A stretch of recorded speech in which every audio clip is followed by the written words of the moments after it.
Assalamualaikum warahmatullahi wabarakatuh. Kang Mas dan Mbak Ayu, pripun kabare panjenengan? Semoga selalu sehat walafiat, diberi keberkahan rezeki dan umur yang panjang. Baiklah Kang Mas dan Mbak Ayu, kita akan membahas tentang kesaksian pelaku pesugihan uang gaib dari ritual hingga akibat atau petakannya. Kisah tentang pesugihan uang gaib ini, Kang Mas dan Mbak Ayu, merupakan pengalaman pribadi yang pernah terjadi pada salah satu teman, sebut saja namanya Marjikun. Menurut kesaksian, Marjikun tanpa sengaja terjerumus ke dalam dunia gelap dengan melakukan ritual-ritual pesugihan untuk mendatangkan uang gaib. Cara mendapatkan uang gaib memang berhubungan erat dengan sesuatu ritual yang musyrik, mulai dengan membakar dupa atau kemenyan hingga memberikan sajian-sajian berupa kembang setaman serta ayam cemani atau ayam hitam, dari atas sampai kaki hitam semua, bahkan darahnya pun konon hitam pekat. Seperti apa kesaksian pelaku pesugihan uang gaib? Simak kisahnya berikut ini. Marjikun merupakan salah satu teman sewaktu bekerja sebagai kuli bangunan dulu.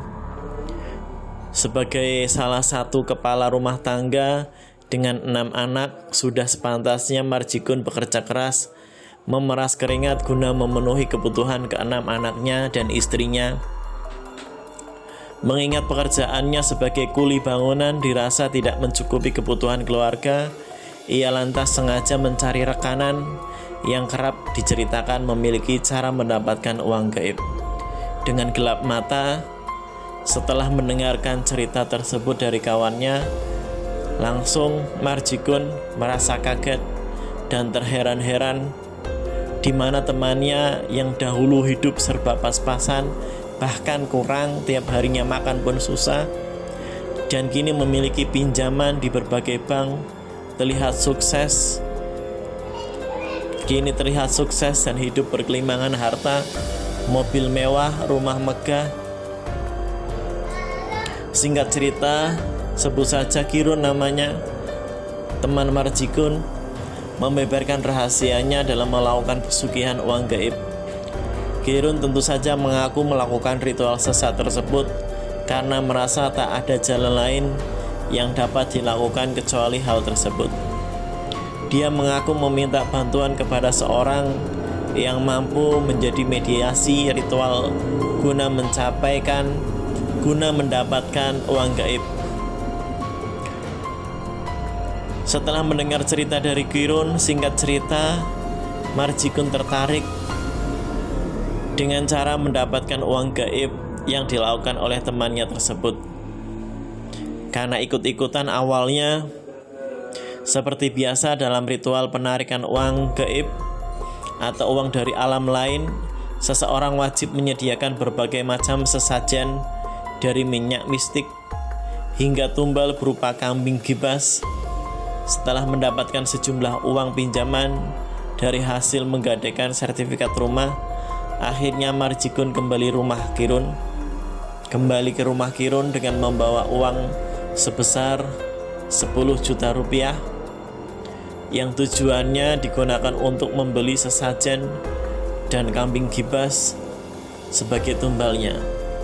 Singkat cerita, Marjikun dan Kirun mendatangi seseorang yang mengaku mampu melakukan mediasi bagi siapa saja yang mendapatkan uang dari alam gaib.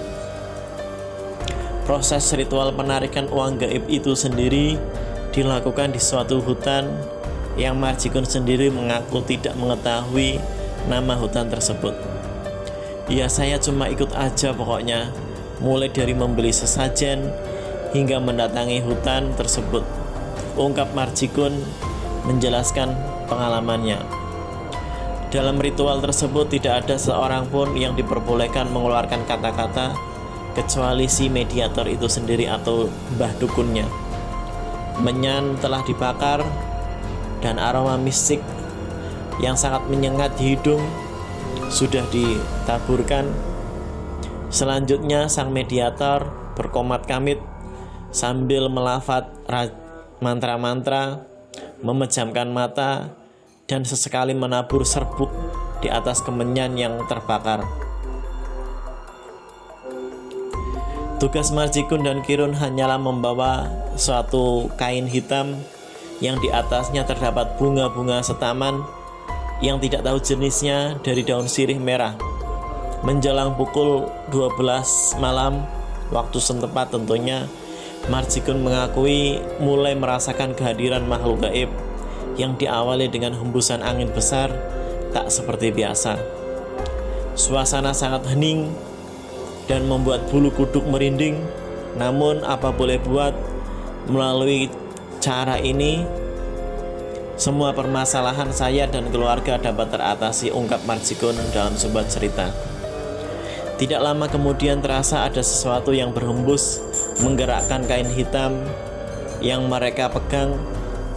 Selang beberapa menit kemudian dari peristiwa, juru mediasi kemudian terlihat meminta kain hitam dan kemudian melipat dan menalikan antara satu ujung dengan ujung yang lainnya. Sesuai dengan perintah berikutnya, Marjikun dan Kirun diminta untuk memejamkan mata dan tidak diperbolehkan membuka matanya sebelum si mediator memerintahkan mereka untuk membuka mata. Ya, sekitar 30 menitan proses ritual tersebut dengan misteri tersebut akhirnya selesai. Diawali dengan si mediator memerintahkan Marjikun dan Kirun untuk mulai membuka matanya. Mereka melihat dalam kain hitam yang tadinya kosong sekarang terlihat terisi, bahkan penuh sesak, namun tidak terlihat dari luar. Sesampainya di situ kami kemudian membereskan segala perlengkapan dan keluar dari hutan tersebut tanpa ada sepatah kata pun. Perjalanan dari tempat ritual ke rumah mediator kira-kira memakan waktu sekitar 4 jam. Ya, memang jauh, dan kami baru sampai rumah keesokan harinya sekitar 6 pagi. Di sana ternyata masih ada satu ritual lagi yang katanya wajib dilakukan agar uang hasil penarikan gaib yang telah terkumpul dapat dibelanjakan di alam manusia. Semenjak mendapatkan uang gaib dengan jumlah ratusan juta rupiah, kehidupan Marjikun dan keluarga terasa ringan karena berkelimangan harta. Jangankan melunasi seluruh hutang-hutangnya selama ini, dengan uang tersebut pula Marjikun mampu merenovasi gubuk mereka dan membeli banyak tanah dan mobil mewah tentunya. Untuk menyiasati agar tidak ada tetangga yang curiga dengan kekayaan yang mendadak, keluarga Marjikun memutuskan untuk mendirikan rumah makan di atas tanah yang ia beli. Seolah-olah kehidupan berputar 180 derajat yang dialami oleh Marjikun dan keluarganya. Anggota keluarga yang dulunya hidup sederhana, serba kekurangan, bahkan buat makan aja susah, kini gaya hedonisme, gaya hidupnya tak kalah dengan para pejabat-pejabat tinggi kelas atas yang sangat suka menghambur-hamburkan uang, bahkan pamer kemewahan. Bahkan tak hanya itu, Marjikun mulai tertarik berselingkuh dengan wanita nakal. Tentu saja karena uang tadi uang panas dibelanjakan untuk panas pula. Sejak itulah kehidupan Marjikun mulai tak tertata. Hartanya hampir habis karena main perempuan, bersetubuh sini dan sana. Terlebih ke-6 anaknya yang kini telah selesai sekolah juga tak ada yang bekerja dan hanya mengandalkan jatah uang dari ayahnya, Marjikun. Musibah pertama terjadi setelah Marjikun mengalami demam dan tidak dapat beraktivitas. Dia terbaring lemah di tempat tidur hampir sebulan lamanya. Anehnya, setiap kali dia tertidur, ia merasa bermimpi bertemu dengan sosok tinggi besar dan berpawakan seram menagih utang. Usut punya usut, ternyata uang gaib yang telah puluhan tahun ia dapatkan harus dikembalikan pada si pemberi pinjaman yang tak lain adalah makhluk jenis jin yang jahat. Sebagaimana mengembalikan Uangnya yang telah habis ia gunakan, dan tak sedikit pun. Sejak itulah keluarga Marjikun dengan jelas diteror oleh jin, dan berbagai macam musibah-musibah datang menghampiri keluarga Marjikun. Bahkan ke dalam waktu 3 bulan, ke-6 anaknya mengalami kecelakaan di jalan yang tak jelas sebabnya. Akhirnya Marjikun menyadari kesalahan yang ia lakukan puluhan tahun yang lalu, di mana dia bersama kawannya mencari cara untuk mendapatkan uang gaib. Dengan meminta bantuan para kiai atau seorang kiai, akhirnya penderitaan keluarga Marjikun perlahan demi perlahan mulai teratasi. Dia memutuskan untuk menjual seluruh kekayaannya dan menyumbangkan ke orang yang membutuhkan. Sejak itu keluarga Marjikun, dia dan istrinya, karena anak-anaknya sudah meninggal semua, hidup dalam keadaan pas-pasan dan hanya berharap pada warung makan sederhana serta uluran tali kasih tetangga untuk membeli makanannya. Sepi memang warungnya. Kisah cerita kesaksian pelaku pesugihan uang gaib yang telah saya ceritakan tadi sedikit banyak dapat kita ambil pelajaran, di mana segala sesuatu yang melakukan persekutuan dengan jin dan setan hanya akan berakhir dengan kepahitan dan kebinasaan.